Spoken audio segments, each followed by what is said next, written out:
Se diriger dans le livre de Matthieu, l'évangile de Matthieu.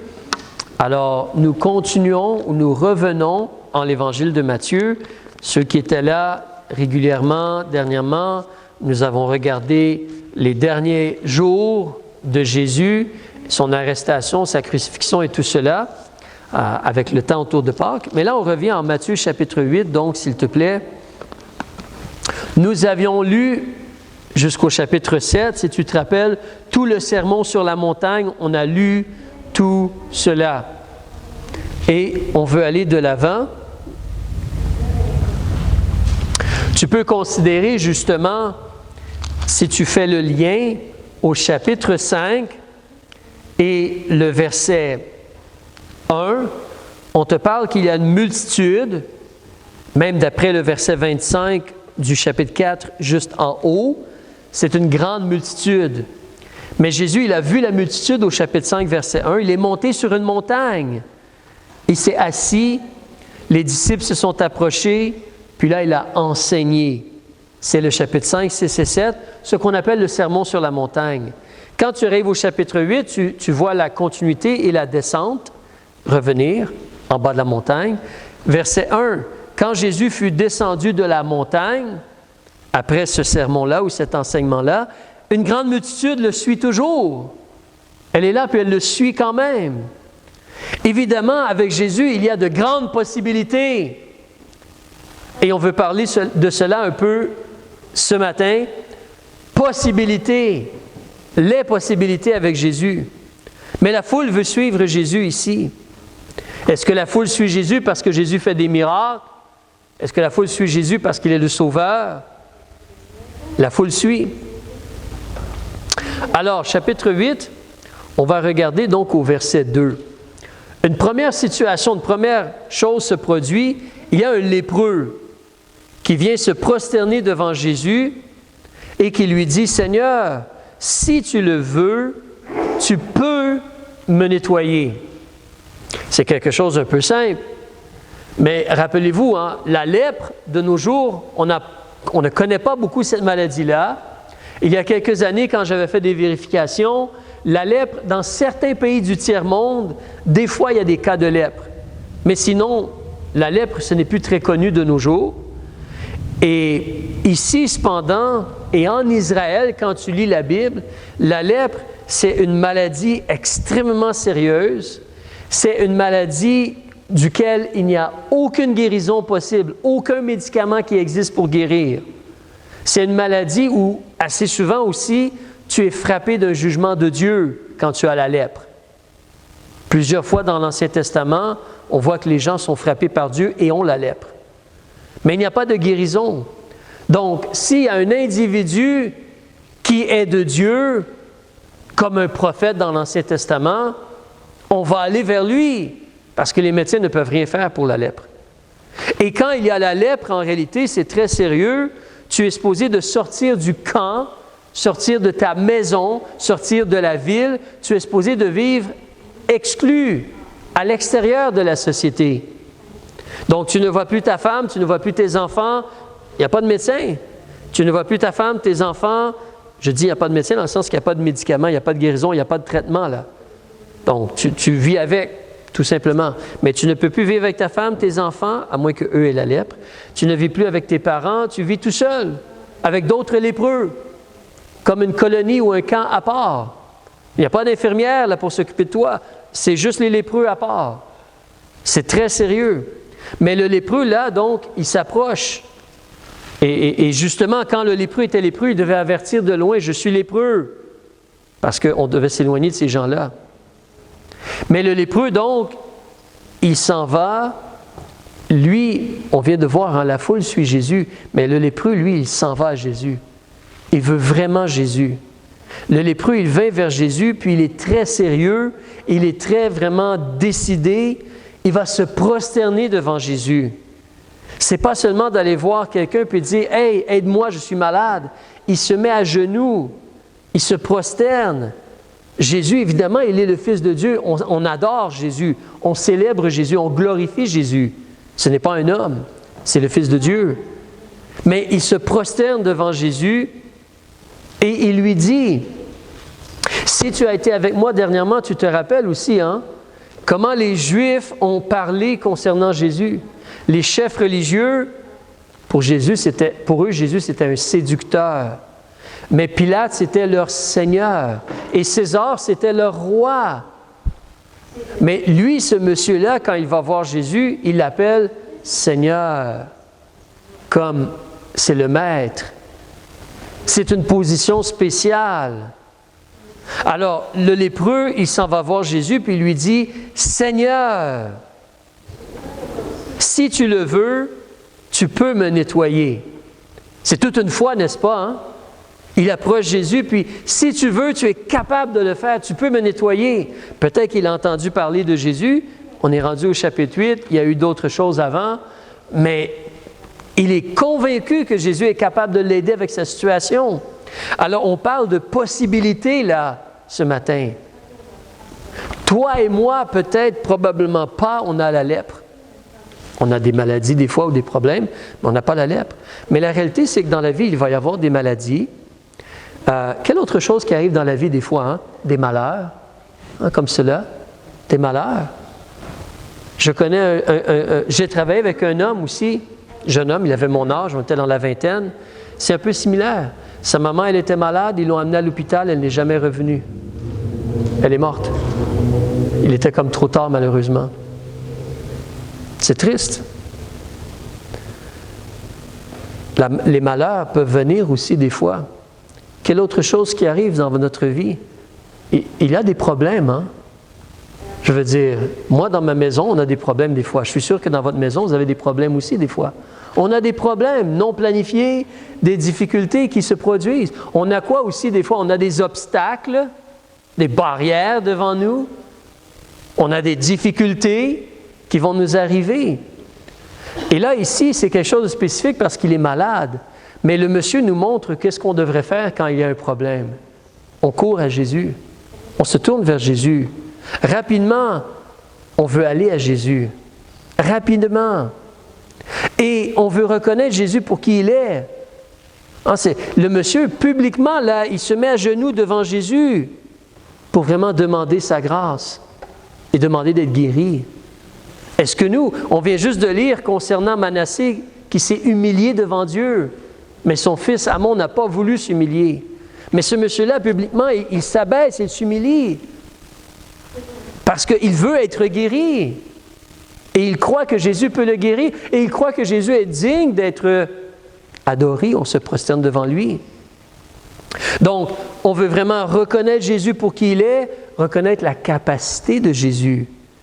Tu vois la phrase, hein? Si tu le veux, tu es capable. Est-ce que toi et moi, on est convaincus de cela? Est-ce que toi et moi, on est convaincus que Dieu est capable de faire n'importe quoi? Évidemment, si tu le veux, mais tu peux me nettoyer. Alors, il y a la question de la volonté aussi. Il y a la question de ce que Dieu permet. Il y a la question que la maladie, elle est là pendant la vie, puis la mort existe. C'est des réalités de la vie. Le péché est entré, puis depuis que le péché est entré, il y a la malédiction, il y a la mort, il y a la maladie, il y a toutes ces choses-là. On vit dans un monde maudit. La terre, elle est maudite à cause du péché. Alors Dieu a été très clair à Adam, tu es poussière, puis tu vas retourner à poussière. Puis tu vas travailler à la sueur de ton front, ainsi de suite. Alors, la terre, elle est sous la malédiction à cause de la rébellion et la désobéissance. Mais c'est incroyable, hein? Ce monsieur-là, si tu le veux, tu peux me nettoyer. Et quand tu approches Jésus de cette façon-là, il faut que tu acceptes quoi? Si Jésus dit « non, je ne le veux pas », tu dois accepter le non. Tu dois accepter la volonté de Jésus. Peut-être l'autre prière, ça serait « sois gracieux envers moi, aide-moi par ta grâce dans la situation, dans le problème, aide-moi par ta grâce. » Dieu a dit à Paul « ma grâce te suffit, ma force s'accomplit dans la faiblesse » en 2 Corinthiens. Mais il approche Jésus, donc si tu le veux, tu peux me nettoyer. Je suis sûr que mon micro était bien. Mais si tu le veux, tu peux me nettoyer. Regardez le verset suivant, la réponse de Jésus. qu'est-ce que Jésus fait? Jésus, étendant la main, le toucha et lui dit, action avant parole, hein? Jésus étend la main, le touche et lui dit, « Je le veux, sois nettoyé. » Et aussitôt, il a nettoyé. Il a été nettoyé de sa lèpre. On veut garder cela en tête, comme on peut voir là ici, tantôt on a vu avec Manassé, Dieu veut être touché. Dieu peut être touché. Dieu veut être fléchi. Dieu peut être fléchi. Dieu veut aider. Dieu est miséricordieux. Dieu est gracieux. Dieu a une joie de bénir les gens. Alors, Jésus veut aider. On doit garder cela en tête. Le désir de Jésus, ce n'est pas de rendre notre vie difficile. Il y a plusieurs années, j'étais à l'école et quelqu'un a conté cette histoire-là. Un nouveau restaurant avait ouvert. Et donc, des gens voulaient un emploi. Alors, dans ce temps-là, il y avait moins d'emplois que de nos jours, l'économie. Mais on voulait un emploi, les jeunes adolescents. Donc, des gens ont été faire application, quelqu'un a été engagé. Mais l'ami, le jeune homme, nous disait que ce qui s'était produit, c'est qu'au travail, le patron avait comme un verre, vous savez, comme pour mettre la boisson gazeuse dedans, le Coke. Il avait un verre, puis il l'a comme lancé à l'employé qui venait d'engager. Et l'employé, comme ça a tombé sur lui. Et il devait payer l'uniforme. Et l'excuse ou la déclaration du patron, c'est « J'ai fait cela pour te donner du caractère, pour t'apprendre à avoir du caractère. » Imbécile. En tout cas. Mais Jésus n'est pas comme cela. Hein? Il veut notre bien. Il veut nous aider. Il est gracieux. Il est gracieux. Alors Jésus veut aider. Et c'est merveilleux de voir comment pour Jésus, les choses peuvent être très faciles, n'est-ce pas? Ce qui est impossible pour nous, pour Jésus, c'était facile. Qu'est-ce que Jésus a fait? Il a juste touché. Il a juste touché, puis la personne, elle était guérie. Complètement guérie. Incroyable. Simple et facile comme cela, n'est-ce pas? C'est pour ça que nous, quand le problème il est énorme, il faut se rappeler que notre Dieu est plus grand que le problème. Nous avons un grand Dieu qui est capable de faire des choses extraordinaires. Et donc, il faut approcher Jésus. Jésus peut faire les choses. Il peut agir. Jésus a vraiment une facilité de guérir. On a vu dernièrement, tu te rappelles, quand on a coupé l'oreille, quand on voulait arrêter Jésus, puis quelqu'un a sorti l'épée, il a coupé l'oreille, qu'est-ce que Jésus a fait? Il a juste collé l'oreille. Simple. Simple. Pas compliqué. Jésus peut faire les choses. Jésus a une puissance pour agir. Évidemment, comme on disait tantôt, la chose c'est Jésus, ici, le mot « aussitôt », ça signifie c'est rapide. Aussitôt. Vendredi, j'ai quitté, je me dirigeais vers Montréal. Embouteillage, trafic pour aller à Montréal. On sort de Montréal, embouteillage et trafic à 3 endroits différents pour sortir de Montréal. Et ensuite même pour traverser, pour arriver jusqu'à Saint-Jean. Encore là, sur l'autoroute 10, embouteillage, embouteillage. Ça ne va pas vite, c'est long, c'est compliqué. Mais ici, Jésus, aussitôt. Aussitôt, le monsieur est guéri. Nous aimerions tous que Jésus réponde aussitôt à nos prières, n'est-ce pas? Mais la réalité, c'est que des fois, il faut être prêt à attendre. Ici, dans l'histoire, rapide et instantané. Mais dans d'autres réalités, il faut être prêt à attendre la délivrance de Dieu. À attendre. Mais là, le monsieur, il est guéri. Ensuite, Jésus lui parle encore au verset 4. Jésus lui dit, « Garde-toi de le dire à personne, mais va-t'en, montre-toi au sacrificateur et offre le don que Moïse a ordonné, afin que cela leur serve de témoignage. » De témoignage. C'est là qu'on considère, on aime cela, approcher Jésus pour être guéri et aidé. Mais quand on approche Jésus, on approche le Seigneur Jésus. S'il est le Seigneur, quand il nous parle ou il nous demande quelque chose, quelle est notre réponse? Jésus, c'était facile pour lui. Il a touché, puis la personne est guérie. Mais Jésus donne un ordre au monsieur.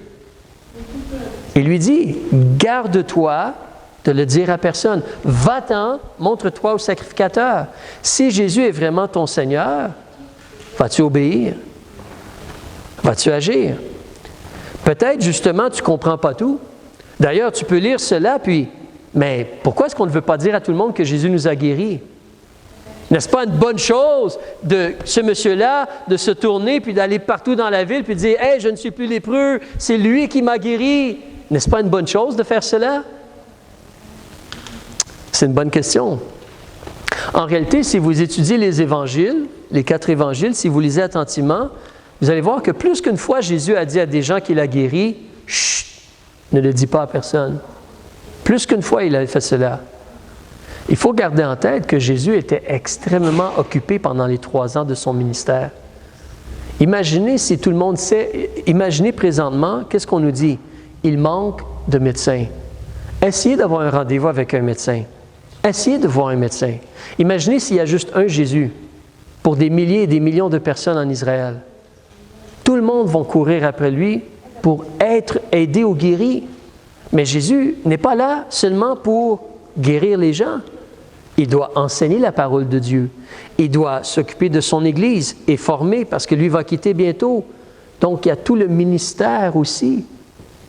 C'est pourquoi, justement, chut, tu as été guéri, ne le dis pas à personne.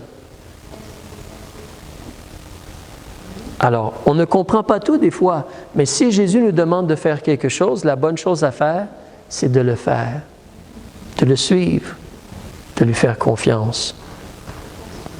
Puis remarquez même l'autre partie, Jésus, en réalité, il veut qu'il en parle, mais pour que ce soit un vrai témoignage. Donc, vous vous rappelez les chefs religieux, quel était leur problème? Jésus guérit le jour du sabbat. Ah, c'est pas bon, on ne guérit pas le jour du sabbat. Oui, parce que le jour du sabbat, on circoncisait un homme pour observer la loi. C'est correct de guérir le jour du sabbat. Le jour du sabbat, si ton animal est tombé en quelque part, tu le relèves. C'est correct d'aider le jour du sabbat. Ce n'est pas un péché. Il les a repris.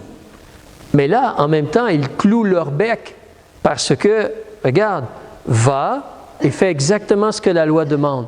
La loi de Moïse, vous savez, les livres qu'on ne lit pas souvent ou qu'on n'aime pas beaucoup lire parce que c'est long puis c'est des choses techniques, Lévitique, le livre de Lévitique. Il y a un chapitre complet qui est assez long, je crois qu'il y a 60 versets. Qu'est-ce que tu fais quand tu as la lèpre et qu'est-ce que tu fais quand tu es guéri de la lèpre? C'est très détaillé. Alors, la loi de Moïse disait, tu es guéri de la lèpre, tu vas, puis tu fais des sacrifices, tu les fais comme ci, comme cela, tout détaillé. Et Jésus dit au monsieur, observe la loi, va voir le sacrificateur et fais tout ce que la loi demande de faire. Et là, c'est un témoignage. Ça démontre qu'on fait ce que Dieu demande de faire. Jésus n'est pas contre Moïse. Jésus, il accomplit la parole de Dieu. Mais il lui dit, on veut que ça soit un témoignage. Donc, applique la parole de Dieu. Fais comme Moïse a demandé. Il y a une transition ensuite. Le temple est détruit, les sacrifices c'est terminé, Jésus est là et on commence à prêcher l'Évangile partout. Mais il y a un temps de transition, c'est la nouvelle alliance qui débute. Alors, on continue. Après cela, justement, il y a une autre histoire. Au verset 5, un autre personnage. Jésus, il est entré dans Capernaum. Pourquoi Jésus entre dans Capernaum? Il faut garder en tête, Jésus, est-ce que quelqu'un se rappelle à quel endroit est-ce que Jésus est né? Quelle ville ou village est-ce que Jésus est né? Selon la prophétie, quelqu'un se rappelle? Quand Marie est enceinte, ils ont été où? Pardon? Bethléem? Oui, c'est ça. Ils ont été à Bethléem. Et après cela, ils sont déménagés dans une autre ville en Galilée, vers le nord. Et où est-ce que Jésus a grandi? Jésus, il est appelé Jésus de Nazareth. Jésus de Nazareth. Mais quand il débute son ministère, il quitte la ville de Nazareth. Il essaie de leur parler, lisez Luc chapitre 4. Mais il quitte Nazareth et il s'en va dans un autre village ou ville, beaucoup plus gros. Il va à Capernaum. Alors, si tu veux reculer, regardez au chapitre 4 avec moi. Tu peux voir cela même en Matthieu, verset 13. Chapitre 4, verset 13, on te mentionne le changement que Jésus apporte dans sa vie. Verset 13 du chapitre 4 en Matthieu. Ayant quitté Nazareth, il vint demeurer à Capernaum, ville proche de la mer, sur les confins de Zabulon et de Nephtali. Le temps nous manquerait, mais Capernaum n'est pas un petit village, c'est une ville. Il y a un centurion qu'on va voir, il y a un endroit où on collecte les impôts. C'est un grand centre, Capernaum. Ce n'est pas une petite ville sur le bord de la mer nécessairement, là, ou petit village. C'est un plus gros centre. Mais quand tu lis les évangiles, encore là, quand tu compares, tu vois que Capernaum va devenir le lieu de sa résidence et comme son siège social. Il va souvent revenir à Capernaum, c'est là que la maison est. Et Capernaum voit beaucoup de merveilles et de miracles, mais il ne croit pas malheureusement. Mais Capernaum, on revient au chapitre 8. Jésus, donc, il entre en Capernaum, un autre monsieur vient le voir. Mais ça ne semble pas être un juif. Verset 5. Un centenier vint à lui, le priant et lui disant, « Seigneur », lui aussi il l'appelle Seigneur. Jésus est notre Seigneur. Il est celui qui règne, il est celui qui doit régner sur notre cœur et notre vie. Il est celui qui est tout-puissant, il est celui qui est responsable de s'occuper de nous. Le Maître, le Roi des rois. Donc, Jésus, il entre dans Capernaum, le centenier lui dit, le centenier l'approche et lui parle, et lui dit, au verset 6, « Mon serviteur est au lit, dans la maison, malade de paralysie, il n'est pas capable de bouger, il semble, et il est fort tourmenté. » Fort tourmenté. Donc, tu vois comment un centenier, n'oublie pas, un centenier, c'est quelqu'un qui est responsable de 100 soldats. Alors, c'est un homme qui est quand même haut placé, là. Et c'est un homme qui a quand même un certain prestige et tout cela dans l'armée romaine. Ce n'est pas un Israélite, ce n'est pas quelqu'un qui est simple ou quoi que ce soit, là. Juste un employé qui fait des choses de la main-d'œuvre. C'est un centenier dans l'armée romaine. Mais il s'en va voir Jésus. Lui, il a des soldats. Il a des serviteurs. Son serviteur est malade. Si tu gardes ton doigt ici, puis tu avances en Luc, l'histoire similaire, on ajoute un peu d'informations. Luc, chapitre 7, s'il vous plaît. On va juste lire 2 versets ici en Luc. Luc, chapitre 7.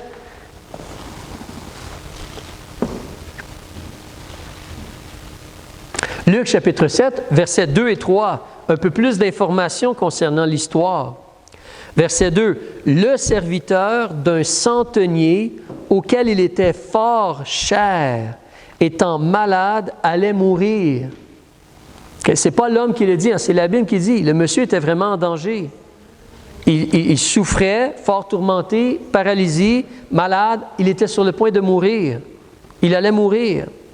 Mais remarque, c'est intéressant, le centenier, on te dit que ce serviteur-là, il était fort cher. Même si c'est un serviteur, il l'aimait vraiment. Il se souciait vraiment de lui. C'est pas comme le patron tantôt qui a lancé son verre sur le monsieur, sur la personne. Hein. Verset 3, si vous êtes dans Luc, le dernier verset là, le centenier ayant entendu parler de Jésus. Ah, il a entendu parler de Jésus. Il a envoyé vers lui des anciens des Juifs pour le prier de venir guérir son serviteur. Il semblerait que lui-même ne s'est pas déplacé parce qu'il n'est pas juif, hein? C'est un Romain, un centenier. Mais son soldat, il met cher ce soldat-là. Donc, il entend parler de Jésus qui peut guérir. Il envoie pour demander à Jésus de faire quelque chose. Retournons en Matthieu chapitre 8, on va terminer l'histoire. Alors, Jésus, donc, il entend cela. Il entend que le monsieur demande, à travers des gens qu'il a envoyés, de guérir. Et au verset 7, qu'est-ce que Jésus lui dit? « J'irai et je le guérirai. » J'irai et le guérirai. Alors, c'est pour ça, comme souvent on en parle, mais qu'est-ce qu'un homme de Dieu doit faire? Il doit aller voir les gens. Il doit aller rencontrer les gens. Il doit sortir, ce n'est pas juste à l'église. Il doit aller vers les gens puis aider les gens. « J'irai et je le guérirai. » Et le centenier lui retourne un message, il semblerait, le centenier lui répond et lui dit « Seigneur, je ne suis pas digne que tu entres sous mon toit, mais dis seulement une parole et mon serviteur sera guéri. » Tu n'as même pas besoin de venir, Jésus. Tu as juste à dire quelque chose et ça va être guéri. Car, il explique son raisonnement au verset 9, quoique je sois un homme, moi-même je suis soumis à quelqu'un dans l'armée romaine. J'ai sous moi des soldats, et donc je dis à un soldat, va, puis le soldat obéit. Je dis à l'autre, viens, puis le soldat obéit. Je dis à mon serviteur, fais cela, puis mon serviteur le fait. Donc, toi, tu es le maître. Si toi, tu dis quelque chose, ça va s'accomplir. Wow! C'est vraiment incroyable. Le premier monsieur, il a approché Jésus avec la réalité d'une possibilité, que si Jésus veut, Jésus peut guérir. Lui, il approche Jésus, tu as juste à dire quelque chose et ça va se faire. Il faut que tu le dises, il faut que tu le veuilles. Mais si tu dis quelque chose, ça va s'accomplir. Sa foi est énorme. Et Jésus le remarque au verset 10. Quand Jésus entend cette phrase-là ou ces paroles-là, il en est quoi? Étonné. Wow! Il en est étonné. As-tu déjà considéré, Dieu, évidemment, il est là depuis l'éternité. Et il va être là pour l'éternité. Est-ce qu'il y a quelque chose que Dieu ne connaît pas? Ou que Dieu n'a pas d'informations dessus? Mais là, ici, Jésus, il est étonné. Imagine cela. Il est étonné par la réponse de ce monsieur-là. Parce que justement, ça vient de son cœur. Je ne sais pas si on peut dire c'est spontané, mais c'est de son cœur. La réalité, c'est que Dieu veut nous aider à avoir la foi. Mais notre cœur doit décider d'avoir la foi. Dieu ne peut pas décider pour notre cœur. Mais ce monsieur-là, il étonne Jésus. Wow! Est-ce que nous, on veut étonner Jésus? Ce monsieur-là, il étonne Jésus par sa foi.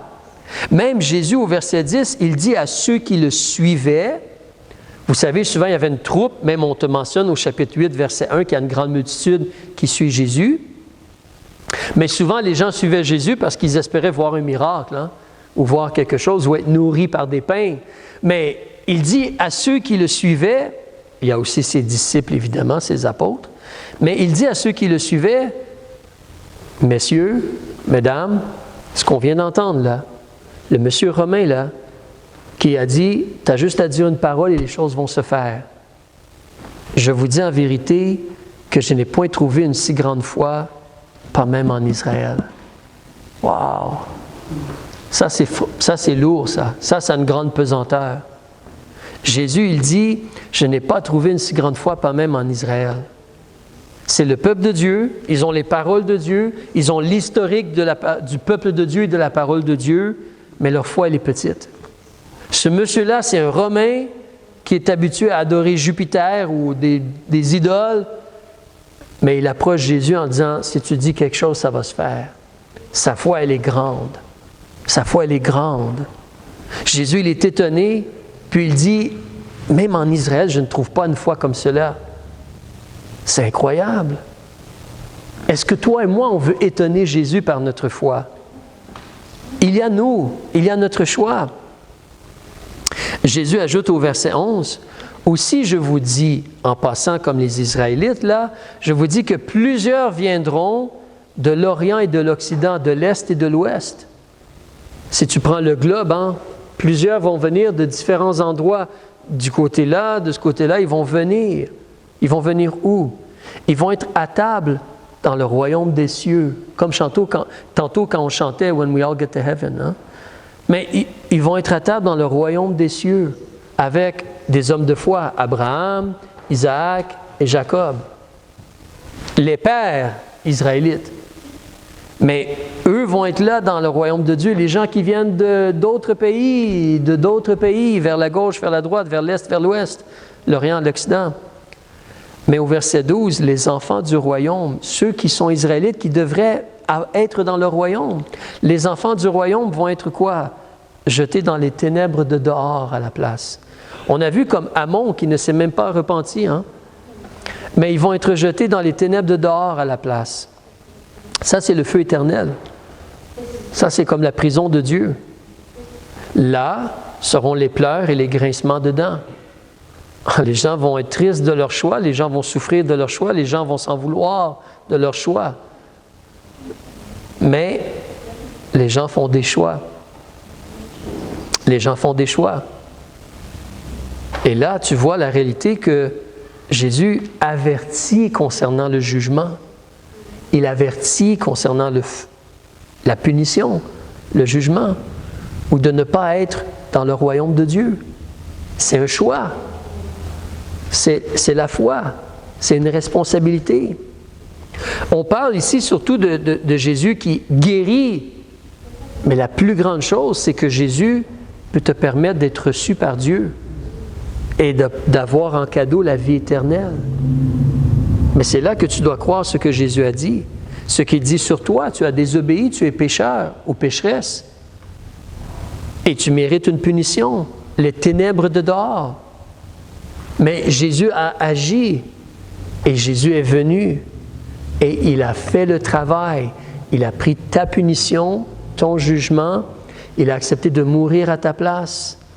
Il a été enseveli, mais il a vaincu la mort, il est ressuscité pour ta justification. Tu as un choix à faire. Tu as décidé dans ton cœur d'avoir une foi en l'Évangile, en la promesse du pardon par Jésus. Tu as un choix à faire.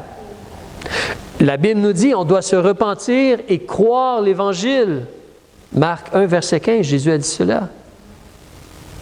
Alors nous, on regarde cette histoire-là avec deux personnes différentes et on voit des gens qui ont été à Jésus, qui ont eu vraiment confiance en Jésus et les possibilités. Mais la plus grande des choses, es-tu délivré du jugement? Es-tu délivré des ténèbres à venir? As-tu été à Jésus? As-tu cru? As-tu reçu Jésus comme ton sauveur personnel? On termine l'histoire au verset 13. On va arrêter puis on va conclure. Mais après que Jésus ait parlé à la foule pour mentionner que « Wow! Avez-vous vu la foi de cet homme-là? Les gens en Israël, je ne trouve pas de foi comme lui. Faites attention, vous passez à côté du royaume de Dieu. » Lui, il a foi, il croit et il approche. Tu es le Seigneur. Hein? La repentance, elle est là aussi. Mais Jésus se tourne ou mentionne au centenier, va. Il semble que c'est des gens qui l'ont envoyé, mais va et qu'il te soit fait selon que tu as cru.